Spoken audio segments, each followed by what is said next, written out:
Hello students, कैसे हो आप सब। मेरा नाम है दीपक और आप देख रहे हो हमारा छोटा सा चैनल साइंटिया फिजिक का।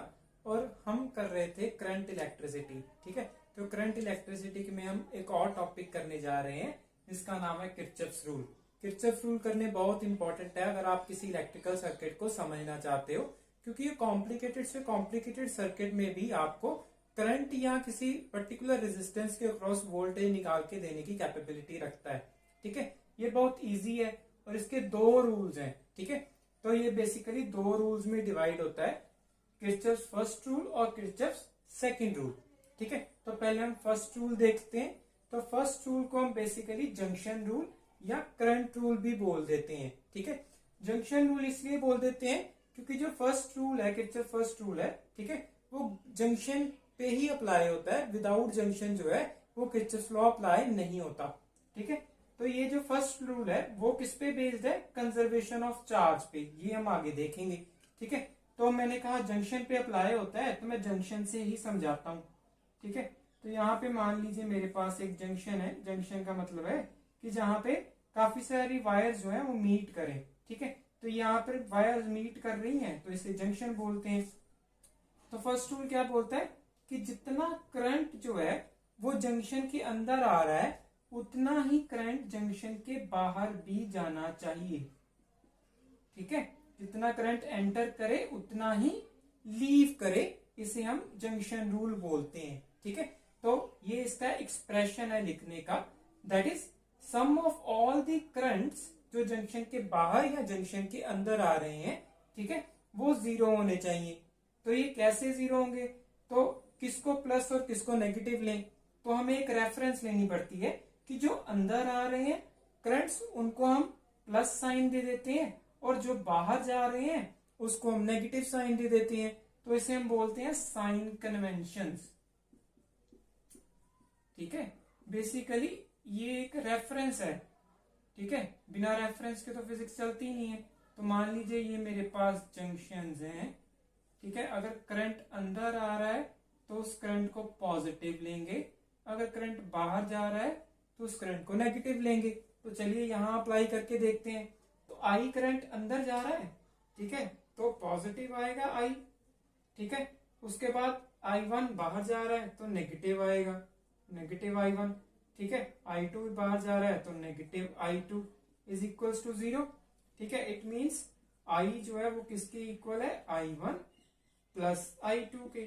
ठीक है, तो ये क्या प्रूफ कर देता है कि जितना करंट अंदर जा रहा था उतना ही बाहर जा रहा है। ठीक है, यही हमारा किरचॉफ्स फर्स्ट रूल बोलता है। ठीक है, एक और पॉइंट नोट कर लीजिए, जो किरचॉफ्स फर्स्ट रूल है वो ओपन या क्लोज लूप में भी लग जाता है। यहाँ पे ओपन लूप है ना, ठीक है, ओपन सर्किट है, क्लोज नहीं हो रहा। ठीक है, तो जो फर्स्ट रूल है वो ओपन पे भी लग जाता है और क्लोज्ड पे भी लग जाता है। और जो सेकंड रूल है वो सिर्फ क्लोज्ड लूप पे ही लगेगा। तो सेकंड रूल जो है वो क्लोज्ड लूप पे लगता है, इसीलिए हम इसे लूप रूल बोलते हैं। ठीक है, तो फर्स्ट रूल की हम एग्जांपल कर लेते हैं ताकि हमें अच्छे से फर्स्ट रूल लगाना आ जाए। ठीक है, तो मान लीजिए यहाँ पे मुझे कहा गया है कुछ करंट्स दिए गए हैं और मुझे बोला गया है कि आई करंट आपने निकालना है। ठीक है, तो मैं पहले देख लेता हूँ कितने जंक्शन हैं। तो एक जंक्शन यहाँ है, दूसरा जंक्शन यहाँ है, तीसरा जंक्शन यहाँ है। ठीक है, तो इसे मैं J1, इसे J2, इसे J3 बोल देता हूं। ठीक है, तो जंक्शन 1 में क्या हो रहा है? जंक्शन 1 में दो करंट एंटर कर रहे हैं और लीविंग करंट मुझे नहीं पता, जैसे मैं I1 बोल देता हूं। ठीक है, तो इसकी इक्वेशन बनाएंगे। तो इक्वेशन क्या बनेगी मेरे पास? जंक्शन 1 पे that is 3 ampere plus 4 ampere, क्योंकि ये दोनों जो है जंक्शन के अंदर एंटर कर रहे हैं सो पॉजिटिव लेंगे, I1 लीव कर रहा है सो नेगेटिव लेंगे, इज इक्वल टू 0। तो मेरे पास I1 क्या आ जाएगा? 7 एम्पियर। तो यहाँ पे 7 एम्पियर है। ठीक है, जंक्शन 2 पे देख लेते हैं। जंक्शन 2 पे देखेंगे तो मेरे पास 7 एम्पियर एंटर कर रहा है, 2 एम्पियर लीव कर रहा है और यहाँ पे I2 लीव कर रहा है। ठीक है, जो मुझे नहीं पता। ठीक है, तो यहाँ पे क्या आएगा? That is 7 ampere minus 2 ampere, क्योंकि 2 एम्पियर लीव कर रहा है, I2 भी लीव कर रहा है, सो यहाँ पे I2 भी आ जाएगा नेगेटिव में। तो यहाँ पे मैं I2 निकाल लूंगा 7 माइनस 2 5 एम्पियर। ठीक है, तो I2 क्या आ गया मेरे पास 5 एम्पियर। अभी जंक्शन 3 की बात कर लेते हैं। तो जंक्शन 3 में क्या होगा, जंक्शन 3 में I2 एंटर कर रहा है जो क्या था 5 एम्पियर। ठीक है, 2 एम्पियर लीव कर रहा है, नेगेटिव में आ जाएगा। I भी लीव कर रहा है, वो भी नेगेटिव में आ जाएगा, इज इक्वल्स टू 0। तो यहाँ पे मेरे पास I क्या आ जाएगा 3 एम्पियर। ठीक है, तो 3 एम्पियर मेरे पास करंट आ गया। तो ऐसे हम फर्स्ट रूल जो है वो अप्लाई करते हैं। ठीक है, याद रखिएगा ये क्लोज पे भी लग जाता है और ओपन सर्किट पे भी लग जाता है। ठीक है, और इसे जंक्शन पे ही लगाना है। अगर जंक्शन नहीं है, सिंपल वायर है, तो वहां पे जंक्शन रूल नहीं लगेगा, फर्स्ट रूल नहीं लगेगा। ठीक है, तो चलिए हम सेकंड रूल की बात कर लेते हैं। जब सेकंड रूल जो कि वोल्टेज रूल और लूप रूल भी जिसे हम बोल देते हैं, वो कंजर्वेशन ऑफ एनर्जी पे बेस्ड है। ठीक है, तो कंजर्वेशन ऑफ एनर्जी पे कैसे बेस्ड है वो भी हम देखेंगे। पहले हम देखेंगे कि किरचॉफ सेकंड रूल क्या बोलता है हमें। तो मैं एग्जांपल से आपको समझाता हूं। तो मान लीजिए मेरे पास एक क्लोज्ड लूप सर्किट है। ठीक है, R EMF E external resistance R। ठीक है, तो ये मेरे पास एक क्लोज्ड लूप सर्किट है जिसे मैं नाम भी दे देता हूं लूप को ABCD। ठीक है, तो किरचॉफ सेकंड रूल क्या बोलता है कि कोई भी अगर क्लोज्ड लूप है, ठीक है, उसमें जितने भी इलेक्ट्रिकल कंपोनेंट्स हैं, जैसे रेजिस्टेंस है और सेल है मेरे पास, ठीक है, उनके अक्रॉस जितना भी पोटेंशियल ड्रॉप हो रहा है, मान लीजिए यहाँ पे E है, यहाँ पे V1 ड्रॉप हो रहा है, यहाँ पे V2 ड्रॉप हो रहा है, तो अगर मैं सारे पोटेंशियल्स को ऐड कर दूं तो वो किसके इक्वल टू होना चाहिए, 0 के इक्वल होने चाहिए। ठीक है, तो आप कहोगे यार ये तो पोटेंशियल है, आपने कहा था कंजर्वेशन ऑफ एनर्जी, तो मैं याद करवा दूं आपको कि हमने पोटेंशियल क्या पढ़ा था, that is work per unit charge. ठीक है, और वर्क क्या होता है, एनर्जी। तो पोटेंशियल एनर्जी नहीं हुई। ठीक है, हमने पहले भी पढ़ा हुआ है कि पोटेंशियल जो है वो एक फॉर्म की एनर्जी है। ठीक है, तो लूप में एनर्जी कंजर्व रहेगी। जैसे ये तो सिंपल एग्जांपल है। सोर्स क्या है हमारे पास, ये सेल सोर्स है। ठीक है, तो जितनी एनर्जी देगा ये, उतनी ही एनर्जी इसमें और इसमें डिवाइड हो जाएगी। ठीक है, तो जो E है वो V1 प्लस V2 के इक्वल होना चाहिए। ठीक है, तो ये हम फॉर्मूला से निकालते हैं। ठीक है, तो उसके लिए पहले फिर से हमें साइन कन्वेंशंस पढ़नी पड़ेंगी। ठीक है, क्योंकि रेफरेंस तो कुछ लेना ही है ना, तो तभी हमें पता चलेगा कि यहाँ पे वोल्टेज जो है वो नेगेटिव है या पॉजिटिव है या कैसे। ठीक है, इक्वेशन तभी लगा सकते हैं। तो साइन कन्वेंशंस पढ़ते हैं। ठीक है, इसमें 2 साइन कन्वेंशंस है, एक है मेरे पास सेल के लिए, एक है मेरे पास रेजिस्टेंस के लिए। तो पहले सेल की पढ़ लेते हैं। तो पहले हम सेल की साइन कन्वेंशन देख लेते हैं। तो सेल में क्या होता है कि अगर आप B से A जा रहे हो, ठीक है, B से A को हम क्या कहते हैं, लो से हाई जा रहे हो, क्योंकि जो नेगेटिव है मैंने बताया था वो लो पे होता है और पॉजिटिव जो है वो हाई पोटेंशियल पे होता है। ठीक है, तो मैं अगर VBA लिखूं, ठीक है, तो मैं क्या लिखूंगा VB माइनस VA। ठीक है, तो B जो है VA से छोटा है, तो खुद ब खुद जो आंसर आएगा वो नेगेटिव आएगा। ठीक है, वैसे ही अगर मैं AB लिखूं VAB, मैं क्या लिखूंगा VA माइनस VB। ठीक है, अभी A जो बड़ा है क्योंकि वो हाई पोटेंशियल के साथ जुड़ा हुआ है। ठीक है, तो आंसर जो आएगा वो पॉजिटिव आएगा। ठीक है, तो अगर आप यहां से D से A की तरफ आते हो तो जो मैं E लूंगा वो नेगेटिव में लूंगा। अगर मैं A से D की ओर जाता हूं तो मैं जो E लूंगा वो पॉजिटिव में लूंगा। ठीक है, पता चला। अभी हम करंट के बारे में देखते हैं। तो करंट में भी सिंपल है कि अगर मेरे पास रेजिस्टेंस है, ठीक है, और AB पॉइंट्स हैं, I करंट जा रहा है। ठीक है, तो अगर मैं A से B जा रहा हूं, दैट इज करंट की डायरेक्शन में जा रहा हूं, तो मेरे पास जो वोल्टेज आएगी वो आएगी पॉजिटिव ऑफ IR। अगर मैं करंट की ऑपोजिट डायरेक्शन में जा रहा हूं, दैट इज B से A की तरफ जा रहा हूं, क्योंकि करंट तो A से B जा रहा है ना।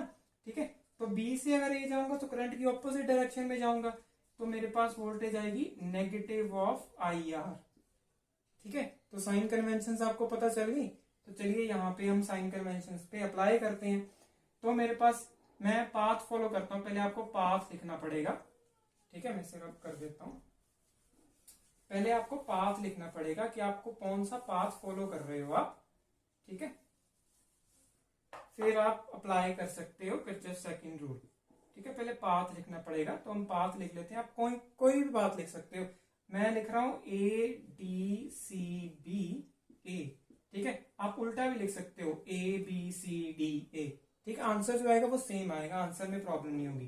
तो ए से पहले मैं डी जा रहा हूं। ठीक है, ए से डी में 2 इलेक्ट्रिकल कंपोनेंट्स हैं। मेरे पास एक सेल है और एक इंटरनल रेजिस्टेंस है। तो करंट जो है कुछ इस तरह से जा रहा है। ठीक है, तो ए से डी जा रहा हूं, तो जब मैं सेल को देखूंगा तो करंट को देखने की जरूरत नहीं है, मुझे सेल की पोलैरिटी देखनी है। ठीक है, तो मैं ए से डी जा रहा हूं मतलब पॉजिटिव से नेगेटिव जा रहा हूं, मतलब हाई से लो जा रहा हूं। अगर हाई से लो जा रहा हूं तो मेरे पास पॉजिटिव ई आएगा। ठीक है, फिर आगे क्या है, रेजिस्टेंस। मैं करंट की ऑपोजिट डायरेक्शन में जा रहा हूं तो मेरे पास नेगेटिव आएगा। ठीक है, फिर से मैं डी से सी कोई कंपोनेंट नहीं है। ठीक है, तो इसे छोड़ दूंगे। अगर सी से बी जा रहा हूं, ठीक है, तो फिर से मैं करंट की ऑपोजिट डायरेक्शन में जा रहा हूं और यहां क्या आ जाएगा, आई ऑफ कैपिटल आर। ठीक है, बी से कोई कंपोनेंट नहीं है, इसे भी छोड़ देंगे, इज इक्वल्स टू 0। ठीक है, तो अगर मैं इसे सॉल्व करूं तो मेरे पास क्या आ जाएगा, E is equals to I R plus R. ठीक है, तो ये मुझे बताता है कि जितना पोटेंशियल इसका था, जितना ईएमएफ था, वो डिवाइड हो चुका है दोनों में। ठीक है, तो ये एक ओम्स लॉ नहीं बता रहा मुझे, V is equals to I R. ठीक है, R this R is the total resistance. ठीक है, तो ये वेरीफाई हो रहा है ना मेरे पास लॉ। ठीक है, तो ऐसे हम किरचॉफ सेकंड रूल अप्लाई करते हैं। तो चलिए थोड़ी कॉम्प्लिकेटेड सर्किट पे अप्लाई करके देख लेते हैं एक एग्जांपल के जरिए। चलिए एग्जांपल करते हैं। तो मेरे पास एक सर्किट है। ठीक है, मुझे बोला गया है कि हर रेजिस्टेंस के क्रॉस जितना करंट है वो मुझे पता करना है। ठीक है, तो पहले मैं करंट ड्रॉ करूंगा, फिर ही किरचॉफ्स लॉ लगाऊंगा। ठीक है, तो पहले करंट ड्रॉ करते हैं। तो मेरे पास यहाँ पॉजिटिव है, यहाँ नेगेटिव है, करंट पॉजिटिव से नेगेटिव जाता है। ठीक है, तो यहां से करंट यहां जाएगा और करंट यहां चला जाएगा। ठीक है, तो मेरे पास ये एक लूप बन गई, जिसे मैं I1 बोल देता हूं। अभी यहां भी एक बैटरी है। ठीक है, तो अभी क्या करें, ये जो करंट है ये यहां जा सकता है। तो मैं बोलता हूं आप जैसे चाहे करंट ड्रॉ करें। ठीक है, जो आंसर आएगा वो आपको बता देगा कि करंट की डायरेक्शन भी बता देगा और करंट की वैल्यू भी बता देगा। ठीक है, तो मैं यहां से लेके जाता हूं करंट को। ओके, तो मैं यहां बोलता हूं कि यहां करंट क्या हो गया, I1 हो गया, इसे I बोल देता हूं, इसे बोल देता हूं I2। ठीक है, तो ये मेरे पास करंट आ गया। ये मेरे पास क्या है, 2 जंक्शंस हैं। ठीक है, तो जंक्शन पे मैं फर्स्ट लॉ अप्लाई करूंगा। ठीक है, तो मैं इसे J1 जंक्शन बोल देता हूं, इसे J2 जंक्शन बोल देता हूं। अभी लूप को वैल्यू नाम दे दूंगा।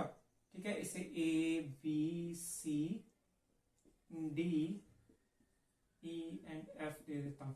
ठीक है, पहले जंक्शन रूल अप्लाई कर लेते हैं। तो J1 पे मेरे पास क्या है, जंक्शन रूल क्या बताता है मुझे, I एंटर कर रहा है। ठीक है, I1 लीव कर रहा है, I2 लीव कर रहा है। ठीक है, is equal to 0, that is I is equal to I1 plus I2। ठीक है, ये बताता है मुझे मेरे पास कि जो सर्किट है वो बिल्कुल करेक्ट है।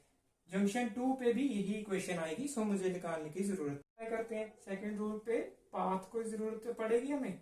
ठीक है, तो पाथ के लिए हम क्या पाथ लेंगे, हम लेंगे AFCBA। ठीक है, हम कुछ इस तरह से जाएंगे। तो चलिए चलते हैं। पहले A से F कोई कंपोनेंट नहीं है, फिर F से C मेरे पास एक रेजिस्टेंस है। ठीक है, और मैं F से C जा रहा हूं, करंट भी F से C जा रहा है, तो क्या होगा, positive of I1 R that is 2।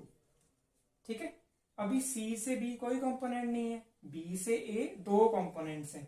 ठीक है, पहले करंट को लेते हैं। करंट हम B से A जा रहे हैं और करंट भी B से A जा रहा है। ठीक है, तो क्या आएगा, पॉजिटिव आएगा, दैट इज 4I। ठीक है, क्योंकि यहाँ पे करंट जो है वो I है ना। ठीक है, यहाँ पे करंट I1 है, यहाँ पे करंट जो है आई है, यहाँ पे करंट I2 है, करंट का ध्यान रखिएगा। ठीक है, फिर आगे आगे हमारे पास क्या है, बैटरी सॉरी सेल है। ठीक है, सेल में हम कहां से कहां जा रहे हैं, लो से हाई जा रहे हैं। ठीक है, नेगेटिव है ना, negative means low, positive means high. Low से हाई जा रहे हैं मतलब नेगेटिव आएगा। ठीक है, 0। तो इसको मैं सॉल्व कर लेता हूं इक्वेशन को। तो मेरे पास क्या आ जाएगा, 7 is equals to 4i plus 2i1। तो मैं सिर्फ फर्स्ट इक्वेशन बोल देता हूं। ठीक है, फिर मैं पाथ लेता हूं, सेकेंड पाथ। ठीक है, सेकेंड पाथ क्या लूंगा, that is A F E D C B A। ठीक है, ये मेरा सेकेंड पाथ है। तो सेकेंड पाथ में अप्लाई करते हैं। A से E तक कोई कंपोनेंट नहीं है, E से D तक 2 कंपोनेंट है। तो पहले सेल से शुरुआत करते हैं। सेल में क्या है, पॉजिटिव से नेगेटिव जा रहे हैं, हाई से लो जा रहे हैं, तो पॉजिटिव आएगा मेरे पास, दैट इज 4 वोल्ट्स। ठीक है, फिर रेजिस्टेंस है, करंट के डायरेक्शन में जा रहे हैं, तो फिर से पॉजिटिव आएगा, दैट इज 2। अभी करंट कितना है, I2 है ना। ठीक है, अभी D से B कोई कंपोनेंट नहीं है। फिर B से A जो हमने लिखा हुआ है ये वाला, ये मैं यहां सीधा लिख दूंगा, 4i minus 7 is equals to 0। ठीक है, तो मैं इसे सॉल्व कर लेता हूं थोड़ा सा। तो मेरे पास क्या आ जाएगा, that is 2i2 plus 4i is equals to 7 minus 4 that is 3। ठीक है, तो मेरे पास ये क्या आ गई, सेकेंड इक्वेशन आ गई। हम 2 इक्वेशन को सॉल्व कर लेंगे। ठीक है, यहां भी आई है, यहां भी आई है, यहां I1 है, यहां I2 है। ठीक है, तो मैं क्या करूंगा, I1 को I2 में कन्वर्ट कर लूंगा ये इक्वेशन लगा के। ठीक है, तो मैं क्या करूंगा, यहां से I1 को निकाल लूंगा जो क्या है I माइनस I2। ठीक है, तो यहां पे मैं I माइनस I2 फिल कर दूंगा। मेरे पास क्या आ जाएगा, I माइनस I2। तो ये इक्वेशन क्या बन जाएगी, 4 plus 2i 6i minus 2i2। ठीक है, तो इसको सॉल्व करेंगे, तो इसको सॉल्व कर लो आप। ठीक है, आसान ही है, चलो सॉल्व करते हैं, मैथमेटिक्स है सिर्फ। ठीक है, इजीली सॉल्व हो जाएगा आपसे।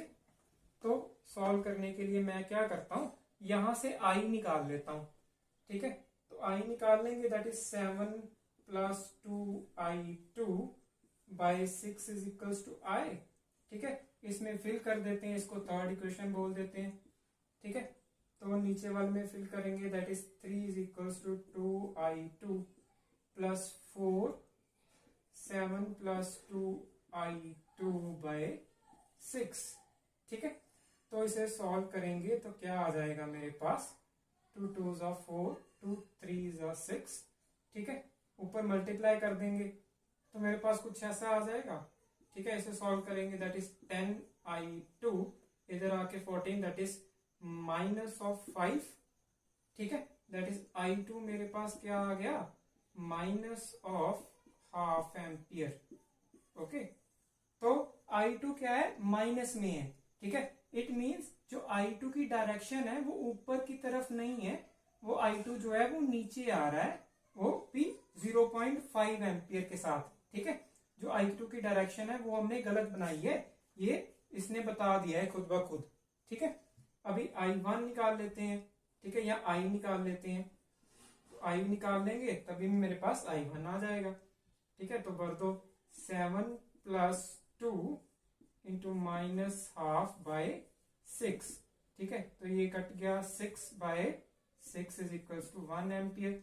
ठीक है, तो I जो है वो 1 एम्पियर है, इसका मतलब पॉजिटिव है ना, पॉजिटिव 1 एम्पियर। जो डायरेक्शन बनाई है वो बिल्कुल सही डायरेक्शन है। ठीक है, आई होप आपको किरचॉफ्स लॉ समझ आ गया होगा। अगर कोई क्वेरी है तो आप मुझे कमेंट सेक्शन में पूछ सकते हैं, और कोई सजेशन है वो भी मुझे कमेंट सेक्शन में दे सकते हैं। Thank you.